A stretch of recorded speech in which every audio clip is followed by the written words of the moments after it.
내 손으로 너희에게 이렇게 큰 글자로 쓴 것을 보라.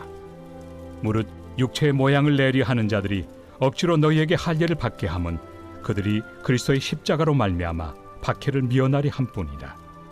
할례를 받은 그들이라도 스스로 율법은 지키지 아니하고 너희에게 할례를 받게 하려 하는 것은 그들이 너희의 육체로 자랑하려 함이라. 그러나 내게는 우리 주 예수 그리스도의 십자가 외에 결코 자랑할 것이 없으니 그리스도로 말미암아 세상이 나를 대하여 십자가에 못 박히고 내가 또한 세상을 대하여 그러하니라. 할례나 무할례가 아무것도 아니로되 오직 새로 지으심을 받는 것만이 중요하니라. 무릇 이 규례를 행하는 자에게와 하나님의 이스라엘에게 평강과 긍휼이 있을지어다. 이후로는 누구든지 나를 괴롭게 하지 말라. 내가 내 몸에 예수의 흔적을 지니고 있노라. 형제들아, 우리 주 예수 그리스도의 은혜가 너희 심령에 있을지어다. 아멘.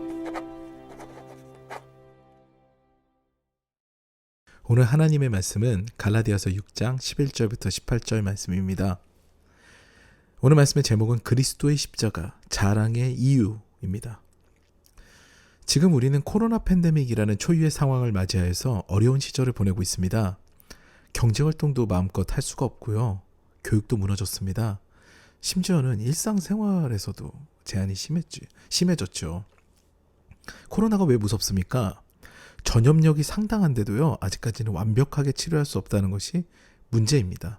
그렇기 때문에 사회활동에 제한을 하면서까지 이 병의 확산을 막는 것이죠.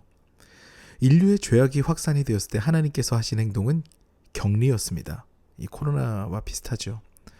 노아의 방주는 극단적인 처방이었습니다. 노아의 가족들 외에 방주문이 닫히기 전까지 비웃었던 다른 사람들에게는 구원의 기회조차 허용되지 않았습니다. 세계 최초 죄악으로부터 격리 사건입니다. 그런데 이미 인간은 선과 악을 알게 하는 나무 열매를 먹었기 때문에 언제든지 자신의 필요에 따라 하나님을 저버릴 수 있었습니다. 그렇게 정말 선했지요. 그런 노아의 자손들인데도 그들은 결국 타락합니다. 그것도 초유의 홍수 사건 이후로 얼마 되지 않는 시간이 흘렀을 때 그들이 타락합니다. 그들은 자신들의 신을 창조하고 또 섬깁니다. 이에 하나님께서는 한 가족을 택해서 다시 하나님의 백성을 이루려고 했었죠. 그런데 이번에는 한 민족을 택하셔서 하나님의 일을 이루시려고 합니다. 아브라함을 선택하시고 그의 자손들을 선택하시죠. 이 약속의 민족은 하나님께 순종했다 불순종했다 오락가락합니다. 어쩔 때는 고지식하게 모든 율법을 지키는 것 같다가도 어쩔 때는 하나님은 그냥 버려버립니다. 이제는 하나님의 차례가 된 거예요. 더 이상 격리로는 해결이 되지 않은 거죠. 죄악을 못 만나게 하고 못 보게 하려고 하지만 사람들은 그렇게 되지 않아요. 그래서 율법을 완벽하게 지키지 않기 때문에 그것은 해결이 되지 않습니다. 그래서 하나님께서 직접 이 땅에 오십니다. 그리고 완전한 해결하시지요. 그것이 바로 오늘 우리가 나눌 그리스도의 십자가의 승리입니다. 오늘 바울은 갈라디아서 마지막 부분을 쓰면서 우리에게 당부합니다. 여전히 앞의 내용의 연장입니다. 중요한 것은 보여지는 율법이 아니라 예수께서 보이신 사랑, 그리고 예수께서 당부하신 사랑의 계명을 지키는 것이다 라는 것을 지속적으로 이야기합니다. 사실 우리 교회에서는 토요일과 주일에는 새벽 예배를 드리지 않습니다. 그렇다고 매일의 큐티를 등한시하면 안 되겠죠. 이번 주는 조금 아쉬운 마음에 토요일 주일의 말씀을 잠깐만 요약해 드리겠습니다. 바울은 할례를 비롯한 율법이 아니라 주님께서 주신 사랑의 계명으로 서로 종노릇하라고 이렇게 이야기합니다. 예수께서는 십자가를 지시기 전에 세족식을 베푸시죠. 그리고 너희도 이렇게 하라고 하십니다. 광야와 사막지대인 이스라엘은 대부분 샌들을 신고 다닙니다. 제가 성지순례를 갔을 때도 기념품으로 낙타가죽 샌들이 상당히 인기였습니다. 그런데 그 먼지가 가득한 제자들의 발을 예수께서 씻기신 것은 정말 중요한 의미가 있습니다. 나의 은혜와 사랑을 안다면 너희도 그 사랑의 증거자가 되어라. 바로 너의 삶을 통해서 사랑을 증거하여라. 이것이 나의 계명이다. 이것이 바로 예수님의 메시지죠.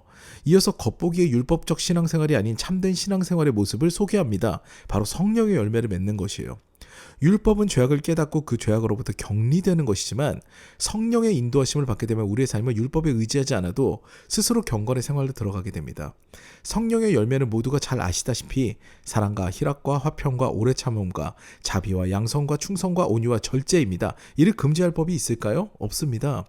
이 열매를 맺는다면 우리가 율법에 매일 필요가 있을까요? 없습니다. 경건은 우리가 십자가의 승리로 인해 예수 그리스도를 구주로 믿고 성령의 임재를 경험하여 성령의 9가지 열매를 맺을 때 일어나는 삶입니다. 오늘 본문에서도 이를 이야기하고 있지요. 14절 말씀입니다. 그러나 내게는 우리 주 예수 그리스도의 십자가 외에 결코 자랑할 것이 없으니 그리스도로 말미암아 세상이 나를 대하여 십자가에 못 박히고 내가 또한 세상을 대하여 그러하니라. 이 말씀을 세 번역으로 보게 되면 좀 더 선명하게 보입니다. 내 쪽에서 보면 세상이 죽었고 세상 쪽에서 보면 내가 죽었습니다. 이런 표현이거든요. 우리가 십자가의 구원 그리고 그 승리를 믿고 의지하며 우리는 예수와 함께 십자가에서 죽고 다시 예수와 함께 새로운 인생으로 부활하게 되는 것입니다. 앞서 제가 코로나의 비유를 말씀드렸죠. 이 코로나는 언제 종식이 될까요? 물론 하나님의 뜻과 계획은 우리가 알 수 없습니다. 그래서 우리가 이렇게 한번 상상해 보려고 합니다. 갑자기 식물 하나가 발견이 된 거예요. 코로나 치료제입니다. 어떤 변이에 걸려도 이 이파리 하나만 다려서 먹으면 병이 낫습니다. 그러면 격리될 필요가 있을까요? 전혀 없습니다. 사람들보다 만세를 부르면서 이 식물을 다량 재배하며 서로 공급하고 코로나 걸리더라도 이 이파리로 그냥 다시 살아나게 되는 그런 역사를 경험하겠죠. 이때가 됐는데도 어리석게 집안에서 전염병을 피하는 사람이 있을까요? 없을 줄 믿습니다. 이미 십자가에서 우리가 볼 때는 세상이 죽었습니다. 이제 십자가 복음으로 다 해결이 돼요. 그런데 또 율법을 사모하는 것이 정말 어리석은 일이지 않을까요? 사랑하는 여러분, 보여지는 것이 중요하지 않습니다. 경건을 만드는 것이 무슨 의미가 있을까요? 율법을 내가 겉보기에만 지켜가지고 경건을 만드는 게 정말 무슨 의미가 있을까요? 그것보다 주님의 사랑과 은혜를 경험하는 것이 훨씬 중요합니다. 그런데 어떻게 경험합니까? 믿음은 들음에서 나고 들음은 그리스도의 말씀으로 말미암습니다.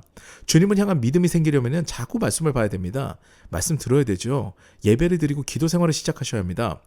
오늘같이 새벽에도 말씀을 듣고 새롭게 되어서 하루를 시작하게 되면 그 말씀이 내 말씀이 되어서 어느새 내 안에서 작동을 합니다. 하나님의 말씀은 살아서 운동력이 있습니다. 좌우의 날성검보다 예리하여서 영혼의 골수를 찔러 쪼개기까지 한다고 말씀하십니다. 어느새 내 안에서 살아서 움직이는 것이 하나님의 말씀이죠. 오늘도 주님의 은혜와 사랑을 말씀을 통해 예배를 통해 공급받는 인생 되시기를 주님의 이름으로 축복합니다. 아울러 그 말씀이 내 말씀 되어 오늘도 십자가의 승리를 가득 경험하여 죄악에서 아예 멀어진 그 경건의 삶을 소유하는 저와 여러분 되시기를 주님의 이름으로 축원합니다. 아멘. 이제 다 같이 기도하시겠습니다. 오늘 말씀과 같이 십자가의 승리가 우리 마음 가운데 살아있기를 원합니다. 모든 것이 끝난 줄 알았지만 그곳에서 구원이 있었거든요. 예수께서 끝까지 사랑하신 그 십자가 사랑을 기억하며 그 은혜로 살아가기를 원합니다. 라는 기도를 드리시고요. 이어서 우리는 연약하여서 성령님의 인도를 받아야 되는 인생입니다. 그것이 필수예요. 이런 기도를 드렸으면 좋겠습니다. 그러면서 이 시간 성령님 인정하고 환영하고 모셔드립니다. 제 마음 가운데 오셔서 저를 인도하여 주시옵소서 라는 기도를 간절히 드리겠습니다. 아울러 마지막으로는 각자 개인의 기도 제목을 두고 오늘 새벽에도 잠잠히 주님 앞에 나아가서 기도하는 시간을 갖겠습니다.